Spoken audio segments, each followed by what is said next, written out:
जी star news से आइए डालते हैं आज की मुख्य खबरों पर एक नजर। कानपुर में सरदार वल्लभ भाई पटेल की जयंती के अवसर पर रन फॉर यूनिटी का आयोजन हुआ, जहां सुबह से ही बड़ी संख्या में लोगों की भागीदारी देखने को मिली। इस कार्यक्रम में पूर्व deputy CM doctor Dinesh Sharma ने भी हिस्सा लिया और करीब 4 किलोमीटर की यात्रा करते हुए एकता का संदेश दिया। मीडिया से बातचीत के दौरान डॉक्टर दिनेश शर्मा ने कहा कि आज चुनाव आयोग पूरे देश में एसआईआर लागू कर रहा है, जिसमें घुसपैठिए दोहरी मतदाता सूची में दर्ज नामों और मृतकों के नाम हटाए जा रहे हैं। उन्होंने कहा कि कांग्रेस ने 2003 के बाद कई बार इसे लागू करने की बात कही, लेकिन कभी हिम्मत नहीं दिखी। जबकि आज चुनाव आयोग निष्पक्षता से काम कर रहा है। वहीं राहुल गांधी और गांधी परिवार पर निशाना साधते हुए दिनेश शर्मा ने कहा कि पूरा परिवार ड्रामा कर रहा है। सोनिया गांधी, प्रियंका गांधी, राहुल गांधी अलग अलग जगहों पर नृत्य करते नजर आ रहे हैं। उन्होंने कहा कि अगर प्रधानमंत्री मोदी यमुना में डुबकी लगा रहे हैं तो विपक्ष को शर्म की डुबकी लगानी चाहिए, क्योंकि विपक्ष यमुना को साफ नहीं कर पाया और अब प्रधानमंत्री अपने वादे के मुताबिक स्वच्छ जल का संकल्प पूरा कर रहे हैं। बिहार चुनाव को लेकर दिनेश शर्मा ने बड़ा बयान दिया। उन्होंने कहा कि 14 नवंबर को गठबंधन खत्म हो जाएगा और भाजपा ही चुनाव जीतेगी।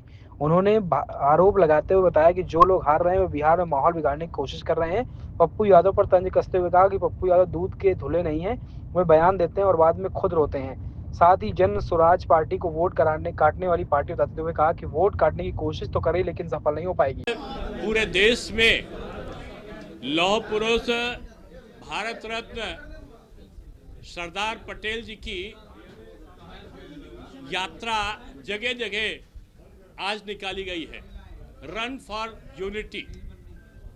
और ये रन फॉर यूनिटी इसलिए है कि सरदार वल्लभ भाई पटेल ने पूरे देश को 552 रियासतों को एक करने का काम किया था, और जिससे भारत एक मजबूत राष्ट्र बन सके।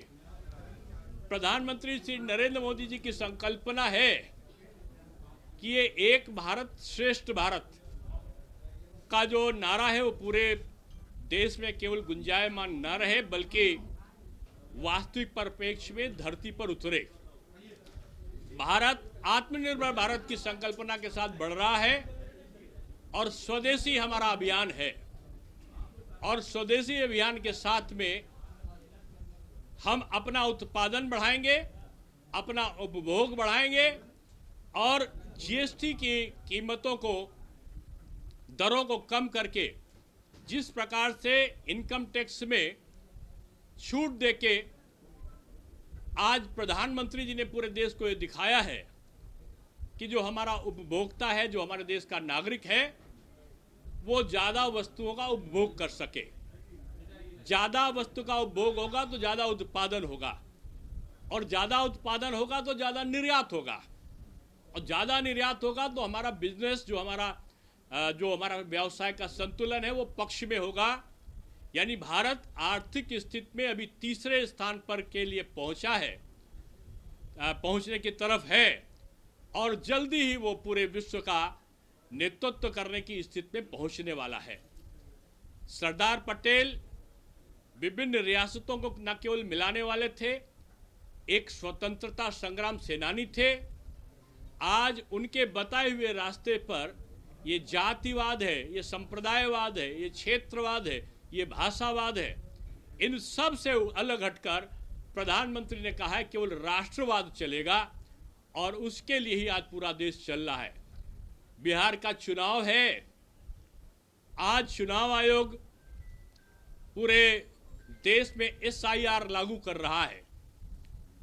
2003 के बाद अगर कहा जाए कि कांग्रेस सरकार ने भी पहले कई बार एसआईआर चुनाव आयोग ने कांग्रेस सरकार के समय किया था, आज निष्पक्षता के साथ चुनाव हो प्रधानमंत्री जी की प्राथमिकता है, और चुनाव आयोग उस पर काम कर रहा है प्राथमिकता के आधार पर कि निष्पक्ष पारदर्शी सूची हो, मतदाता सूची, जिससे रोहिंग्या है, जिससे म्यांमार के, बांग्लादेश के, पाकिस्तान के आए हुए घुसपैठियों का नाम कटे, जिससे वो लोग जो उत्तर प्रदेश से बाहर या अलग अलग प्रदेशों से दूसरे प्रदेशों में रह रहे हैं, उनका 2 जगह मतदाता सूची में नाम न रहे। जो लोग मृत्यु हो चुके हैं उनका नाम लिस्ट से कट जाए, जो अवांछनीय है, जिनका नाम नहीं होना चाहिए और आ गया, ऐसे नाम लिस्ट में ना हो। यानी पारदर्शी मतदाता सूची इसके लिए संकल्पित भाव से चुनाव आयोग काम कर रहा है। आज जो हम लोगों ने भारतवर्ष को एक विकसित भारत बनाने का संकल्प 2047 में लिया है प्रधानमंत्री जी के आह्वान पर, तो आज आत्मनिर्भर भारत की तरफ हम लोग तेजी से बढ़ रहे हैं। और आज प्रसन्नता ये है कि बीजेपी के आह्वान पर पूरे देश में गली गली कूचे कूचे लगता है कि शायद स्वतंत्रता संग्राम का उत्सव मन रहा हो। आज लोग सरदार पटेल जी को याद कर रहे हैं। जल्दी ही हमारा ये कार्यक्रम 5-6 नवंबर से जो शुरू होगा और यात्राओं का, तो ये द्वितीय चरण में 25 नवंबर तक चलेगा और 25 नवंबर के बाद 6 दिसंबर तक ये हमारा जो कार्यक्रम है ये राष्ट्रीय कार्यक्रम में परिवर्तित होगा। करमसद से और केवड़िया, करमसद केवड़िया से केवड़िया तक की जो यात्रा निकलेगी वो 152 किलोमीटर की, वो अलग अलग पड़ाव उसके होंगे और उसमें 150 पड़ाव होंगे। और बाद में जहाँ सरदार पटेल की जो वहाँ पर उनकी स्टैचू है वहाँ तक का वो यात्रा बाद में जाएगी, उसका समापन होगा। आज हम लोग कह सकते हैं कि 31 दिसंबर से ये जो हमारी रन फॉर यूनिटी का है, ये हमारा यात्रा निकली है।